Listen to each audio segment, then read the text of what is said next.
Daddy, she looks like Mommy. The little girl pointed at the bride, freezing the widowed rancher. Montana Territory, winter of 1883. Bitter Creek Station. The snow came down heavy that morning, blanketing the tracks and the roofs of the sleepy outpost town. Bitter Creek Station was little more than a whistle stop in the middle of the Montana wilderness. A wooden platform, a one-room telegraph office, and the sound of nothing but wind. The train hissed to a halt, its steam swallowed by the cold. Claribel Hawthorne stepped off the final passenger car, clutching her gloved hands around a worn leather suitcase. Her wedding dress, once white, had dulled to ivory during the long journey west. Layers of tulle peeked out beneath her heavy coat, and the lace collar chafed at her throat. She had sewn it herself by candle light in Virginia, imagining the day he would see her. She stood straight despite the biting wind, eyes scanning every man on the platform, a ranch hand unloading crates, a conductor lighting his pipe, two boys racing down the road. But not him, not Levy Ransom. He had written 37 letters, promised a small chapel wedding by Christmas, a life on his sprawling land. "You will love it here," he wrote in one. "The wild is not so wild when you are beside me." Clara waited 10 minutes, then 20. A man in a long brown coat approached her with hesitant steps. He held his hat against the wind. "Ma'am," he said gently. "Are you Miss Clara Hawthorne?" "Yes," she said, clutching her suitcase tighter. Her voice trembled, but she held it firm. He looked down. "Levy, he ain't coming. I'm sorry, miss, but he married a local gal last week." Pastor Calhoun did the service real quiet. Clara blinked once. "I do not understand. I reckon he changed his mind. Folks say his paw was pushing for him to marry within the valley." Her breath caught, forming frost in the air. "But he wrote me. Just last month he wrote me. I believe you, ma'am." The man's face turned red. "If you need a place to warm up, the postmaster's got a stove." She did not reply, just nodded faintly and turned her face away. The man tipped his hat and left her there, standing alone as the train screeched and groaned, then pulled away into the whiteness. The wind cut sharp. Clara stepped off the platform, heels sinking into fresh snow. She found a wooden bench beside the station wall and sat down. Her suitcase landed with a soft thud. She pulled her coat tighter, but the cold had already settled into her bones. She looked down at her lap, where a piece of white cloth peeked from inside the case, a delicate handkerchief embroidered with the initials LR. She had stitched it on the night he proposed by letter. It still carried the faint scent of lavender. Her hands trembled as she held it, the weight of abandonment pressing down on her chest until she could barely breathe. The tears came without warning, silent at first, then sobs that racked her shoulders. She buried her face in the crook of her arm, her wedding veil catching the snow as it slid from her hair. The world was white and empty. Then came the sound of hoof-beat-hats. A black wagon pulled by two bay horses rolled down the main street, its wheels muffled by snow. A man in a long wool coat and wide, brimmed hat sat at the reins, his face carved in solemn lines. Beside him, bundled in furs, sat a little girl no older than 3. She leaned forward, her mittened hand pointing toward the figure curled on the bench. "Daddy," she whispered, tugging at his sleeve. "Daddy, she looks like Mommy." The man slowed the horses. His eyes followed the child's hand, and when he saw the woman in white, his breath caught. Not because of her beauty, but because of something else, something buried and aching. Clara did not see them. She could not. Her face was in her hands, her soul unraveling like loose thread. But the child would not look away. "She's crying," the girl said softly. "Is she sad like you were?" The man said nothing. The wagon came to a halt. Snow swirled around them, the wind moaning like ghosts across the prairie. And for one suspended moment, time did not move. Only hearts did. Elijah Carter rarely stopped his wagon for anything. There was too much land to manage, too many hands to pay, and too little room in a man's heart for what the world called sentiment. But the sight of the woman on the bench changed something. He did not know her. She was just a shape at first, a figure folded in white like winter itself, hunched against the wall of the station. But then Lily pointed, and when Elijah looked, really looked, the cold did not feel quite so biting anymore. Her shoulders were trembling. Her veil was frozen, stiff at the ends, and the way she held that handkerchief in both hands like it was all she had left. Stirred something he had buried long ago. He pulled the res. The horses came to a gentle stop. "Stay in the wagon, Lily," he said quietly. The girl nodded, her big brown eyes still fixed on the woman. Elijah stepped down into the snow, boots crunching against the crusted path. He crossed the platform with the weight of a man who had not made a spontaneous decision in 3 years. Each step forward felt heavier than the last. The woman did not notice him until his shadow fell across her. "You all right, miss?" he asked, voice rough from disuse. She looked up. For one breathless second, he forgot how to stand. Her face was flushed red from the cold, tears frozen to her cheeks. Her eyes blue soft, rimmed with desperation. Met his, and Elijah's world staggered beneath him. She looked like her. Not exactly. His late wife had darker hair, fuller lips, but the ache in those eyes. It was the same as when Sarah had whispered her last breath in the birthing bed, holding Elijah's hand as their daughter cried into the dawn. The woman blinked, startled. Elijah pulled off his wool coat and without asking draped it over her shoulders. It was far too big. The sleeves hung past her hands. She flinched, then looked up again. "I don't need, you're freezing," he said, gentler this time. "No one should be out here dressed like this." The woman clutched the coat tighter. "He was supposed to come," he said. "He promised." Her voice cracked. Elijah's jaw tightened. "Someone left you waiting." She nodded, eyes wide with shame. "We wrote letters for over a year. He said he'd be here." She swallowed, then whispered, "But he's married now." Elijah exhaled slow and deep. The wind moaned through the station boards. The woman laughed once with dry bitter.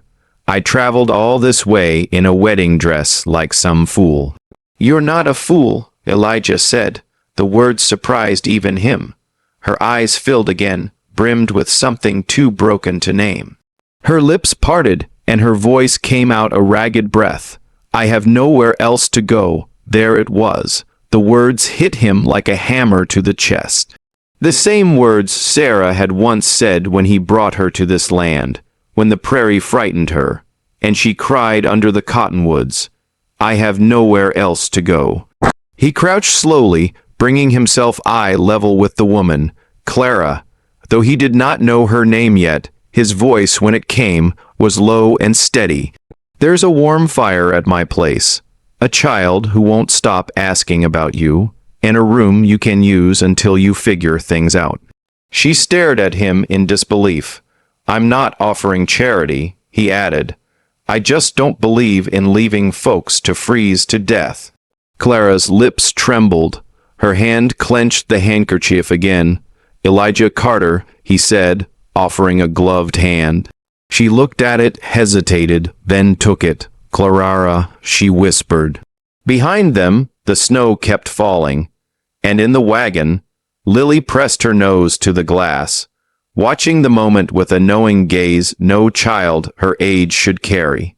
As Elijah helped Clara to her feet, the world felt different, not healed, not whole, but no longer hollow. The house was quiet when they arrived, save for the groan of wind against the shutters. Elijah said little as he helped Clara down from the wagon.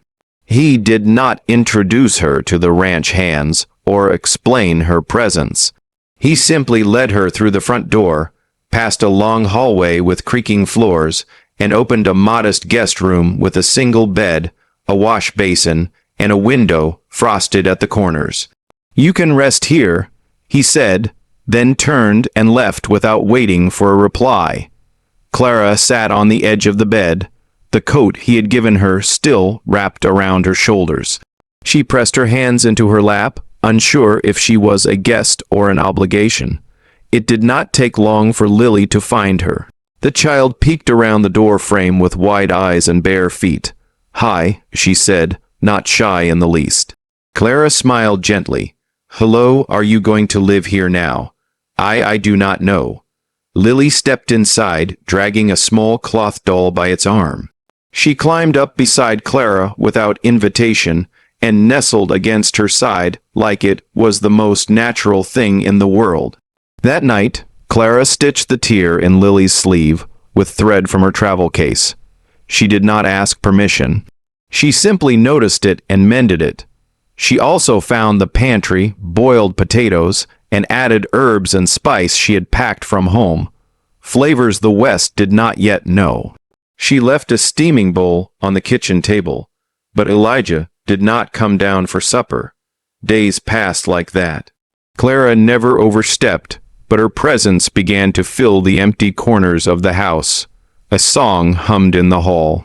A pot of tea left warm by the stove.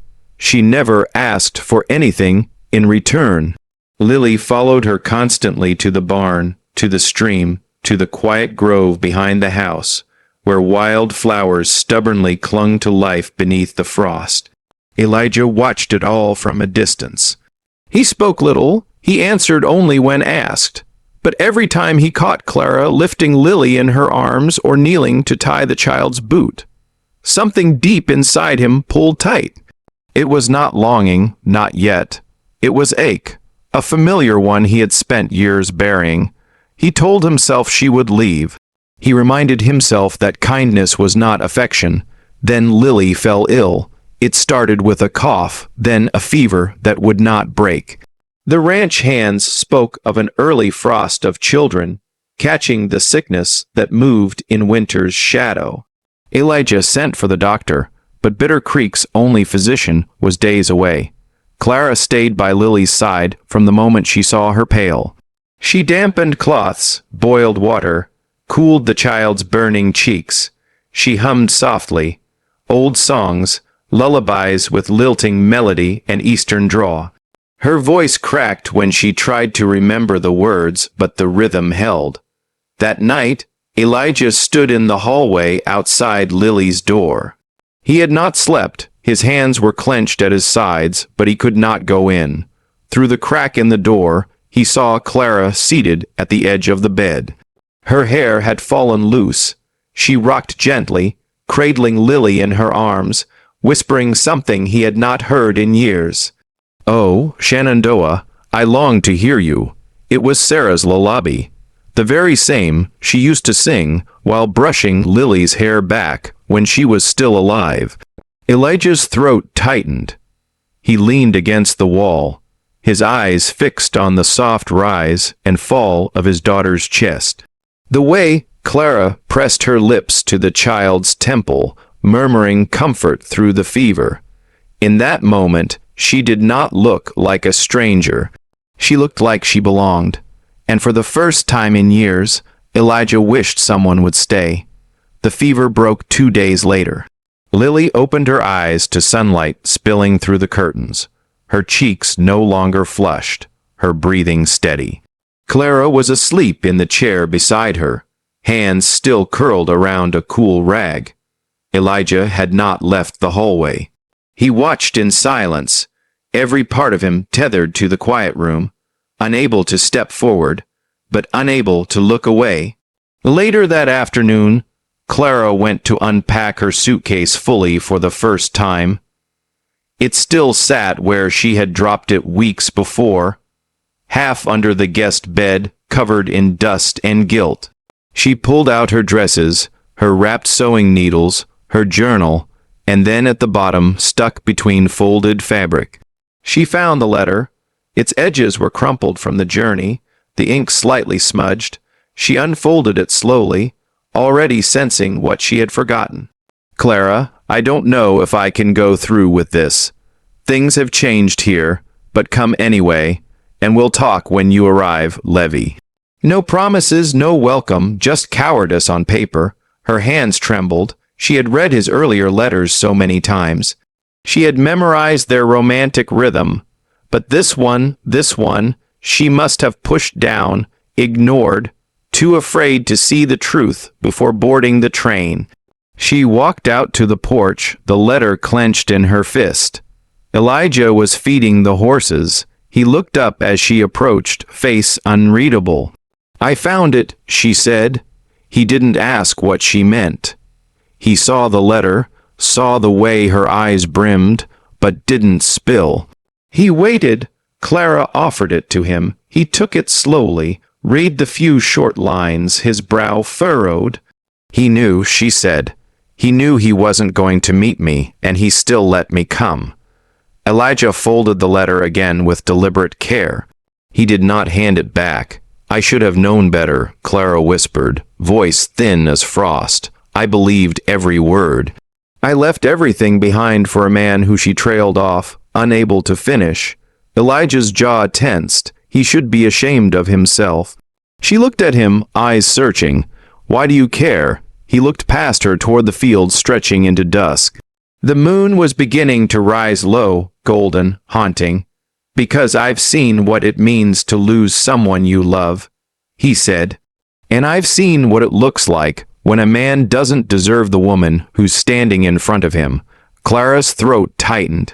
They stood in silence for a long moment, the porch creaking beneath them, the chill brushing through the rafters. Then Elijah spoke again, lower now. "I don't know if I can love again," he said. "I won't lie to you. My heart's been quiet a long time." Clara's voice cracked. "So has mine." He turned to face her fully. The wind moved her hair. His coat, still around her shoulders, stirred like it remembered the moment he first placed it there. "But I know this much," he said, steady as the earth beneath them. "You don't deserve to be forgotten like this." Her eyes filled. "I have nothing left," she whispered. "No family, no name worth anything out here. I was supposed to be someone's wife by now, but instead I'm—" She shook her head, voice unraveling. "I am just a burden in someone else's house." "No," he said firmly. She looked up startled. "You are not a burden," Elijah said. "You are the only light this house has seen in 3 winters." The moon climbed higher, and in its pale glow, Clara saw a man not offering rescue, but something quieter, deeper, understanding, respect, possibility. The snow lingered into early spring that year, refusing to let go, but inside the Carter ranch, something softer had begun to thaw. Clara no longer tiptoed through the halls. Her footsteps had found a rhythm, her voice a place in the silence. She rose before the sun, helped in the kitchen without being asked, and once a week she began reading lessons with Lily beside the hearth.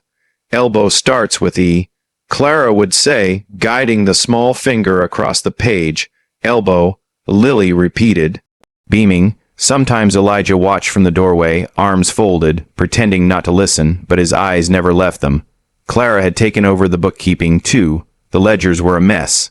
Elijah never had patience for numbers, and she reorganized them with quiet precision. Every column, every figure, clean and understood. "You could have been a banker," he joked once. She smiled. "I prefer the company of horses." They shared more moments like that, small, fleeting, but real. One afternoon, Clara handed Elijah a scarf she had knitted for Lily's birthday. He held it in both hands, thumbs brushing the delicate pattern. He did not speak, but the look in his eyes said enough. Another day, they worked side by side in the stables, stacking feed sacks, their gloves brushed. Clara moved first, stepping away quickly, cheeks flushed. "I'm sorry," she said under her breath. Elijah didn't reply. He just kept stacking. They were careful like that. 2 people who had lost too much to gamble on hope. Still, the land saw what they could not say. It was in the way Elijah left her a cup of tea by the porch after long days. In the way Clara mended the hem of his coat without telling him, in how he always made sure Lily kissed her good night. One evening, a storm rolled in. Clara was hauling firewood when the wind caught her skirt. Elijah appeared from nowhere, taking the bundle from her arms. "You'll freeze," he said. "I'm not made of porcelain." His mouth lifted slightly. "You're stubborn is what you are, and you're afraid," she said before she could stop herself. He paused. The wind howled between them. She lowered her eyes. "I did not mean lev hemda kumpel for starred my God and say, ye safely by their puress livingly at caves." "You're right." He set the fire. Wood down stood beside her as the snow began to fall again. "I am afraid of starting over, of failing someone again." Clara hugged her arms. "You think I am not." They didn't look at each other, not then. But the silence between them was no longer cold. It was waiting. Still, when the morning came, they returned to their distance. Clara kept her hands busy, her heart guarded. She told herself she was just a guest, a woman who had come to marry someone else and failed. That whatever she felt when Elijah looked at her that way, it could not mean what she hoped it did. Elijah too kept his distance. He told himself it was safer, that Lily's laughter returning was enough, that he had already lost love once and survived. He would not tempt fate by falling again. But every night he found himself standing outside Clara's door for a moment too long. And every morning, Clara waited for the sound of his boots across the floor. They lived like that, close enough to feel, too far to touch. But the space between them was closing inch by inch like snow melting into spring. And the heart, for all its caution, cannot stay frozen forever. It was a Thursday when he came.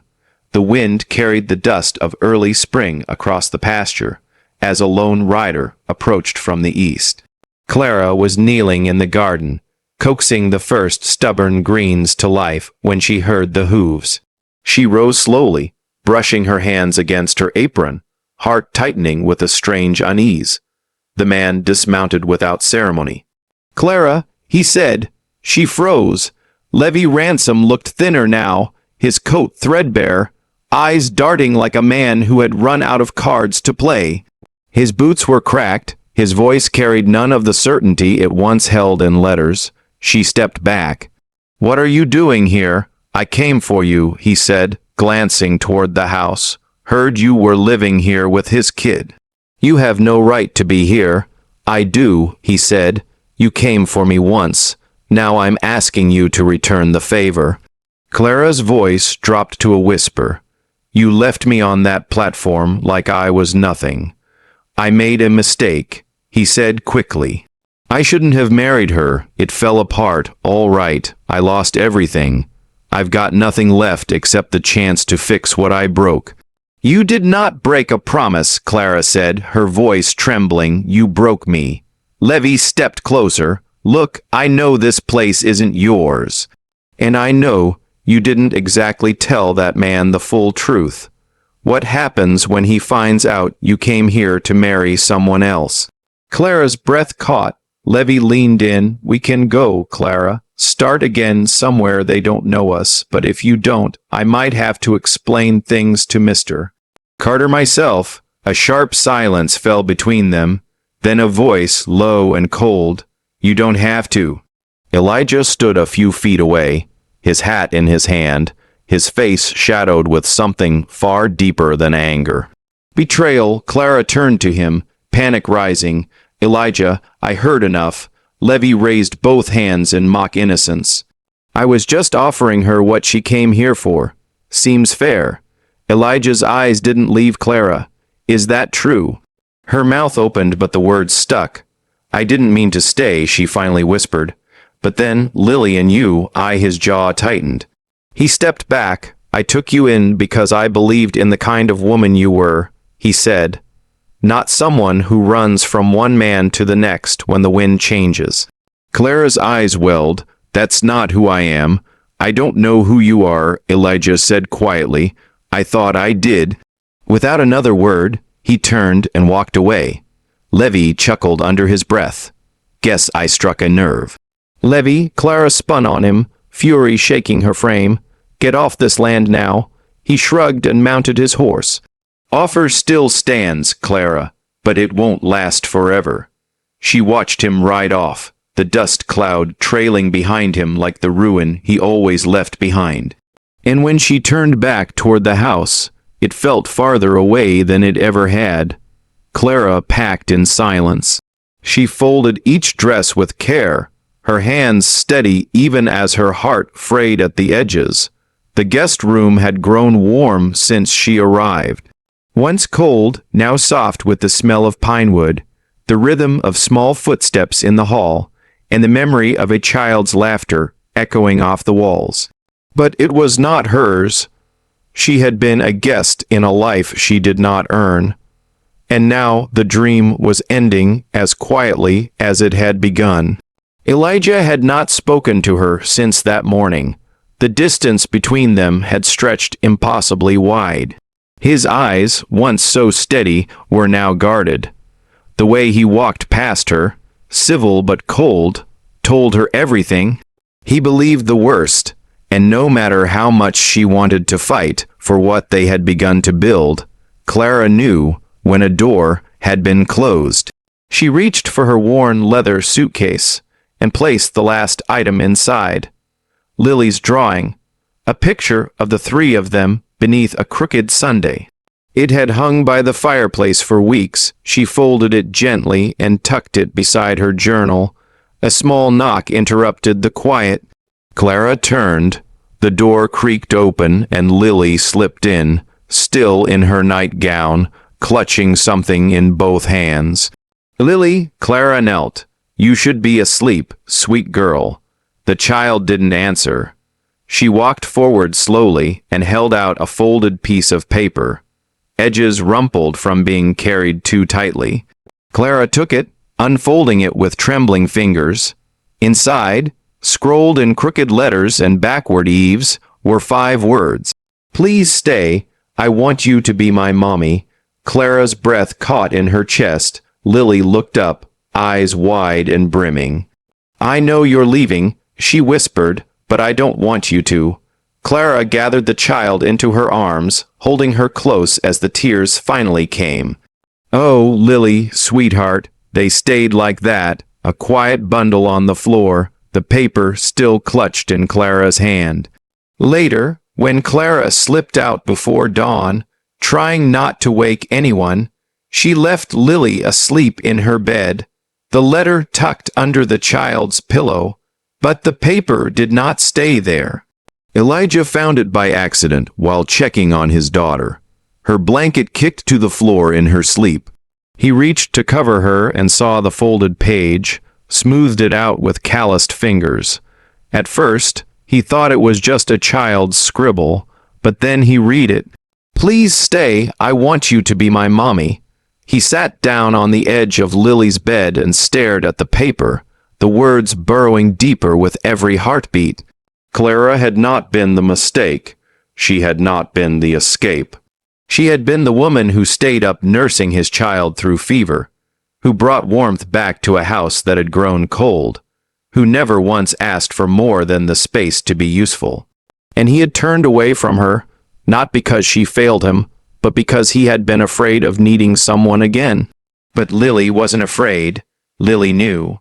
Elijah rose, heart pounding, and moved through the house with sudden purpose. When he saw the guest room was empty, the bed made tight, he moved faster. At the front door, he threw on his coat and grabbed his gloves. Snow was falling again. He saddled his horse and rode hard, wind biting at his skin, the hooves tearing across frozen ground. He knew where she would go. There was only one place where the story had once ended. And if he was lucky, if the tracks were still warm, he could rewrite that ending. Not with regret, but with something far braver, love. The train let out a long, hollow cry, metal wheels grinding against frozen rails, smoke coiling into the early light. Clara stood near the back of the platform, her suitcase by her feet, her gloves trembling slightly as she held her ticket. Her gaze stretched across the empty land beyond Bitter Creek, where snow still clung to the peaks like memory that refused to melt. This had been the place where she came to become someone's wife, the place where she had been abandoned and then found, and now perhaps lost again. The station master called for final boarding. People bustled around her, mothers gathering their children, a soldier hugging his sweetheart, strangers making their own escapes. Clara did not move. She looked once more at the mountains in the distance, the silent ranch road she had memorized by heart. This land had taken her pride, then given her purpose, but what was she now? Just as she bent to lift her suitcase, a voice rang through the station. Clear, unyielding. "Clara, don't go." She turned. Elijah stood in the snow, breathless, his coat dusted white from the ride. His eyes searched for hers beneath her bonnet, and in his arms, bundled in thick wool, was Lily, wide awake, clutching something small in her mittened hands. Clara froze. Elijah stepped forward, his boots crunching over ice. "I should have never let you walk away," he said. "I was too proud, too scared, but Lily knew what I didn't. She knew you were already part of us." He nodded at the child who reached out with a small velvet box. Clara took it with trembling fingers and opened it slowly. Inside was a ring, a simple gold, a little worn. "It was my mother's," Elijah said. "She wore it every day for 32 years. I never thought I'd offer it to someone else." He stepped closer. "I won't promise I'll forget the past. I won't pretend I know how to start over without stumbling. But if you stay," his voice caught, then steadied. "If you stay, I'll learn how to love you fully as you are. Not because Lily needs a mother. Not because this house needs warmth, but because I do." Tears slipped down Clara's cheeks, unhidden this time. She looked at Lily, then at Elijah. Then she stepped down from the platform, leaving the ticket behind. The train screamed once more and pulled away behind her, but she did not look back. She crossed the distance between them, snow rising around her boots, and placed one gloved hand against Elijah's chest. "I stayed once for the wrong man," she whispered, "but this time I'm choosing to stay for me." Elijah pulled her in without a word, his arm wrapped around her waist, the other holding Lily between them. A family, impossible, unexpected, but whole. They returned home together beneath a sky beginning to soften, where the snow seemed to fall slower now, gentler somehow. Weeks passed. In the evenings, Clara sat by the hearth, Lily nestled beside her with books and letters. They practiced words one by one. "Love, home, belong." And through the open window, Elijah watched them from the fence line, hands resting on the top rail, his eyes no longer clouded by sorrow, but warmed by the quiet truth he had nearly missed. Love had not returned the way it once was. It had returned as something better, earned, chosen, and deeply, beautifully alive. And that is the story of how a forgotten bride, a grieving rancher, and a little girl's letter stitched together a family where none was expected. In the vast, unforgiving wilds of the West, love doesn't always arrive with a vow. Sometimes it shows up in a borrowed coat, a child's crooked handwriting, and the courage to stay when it's easier to leave.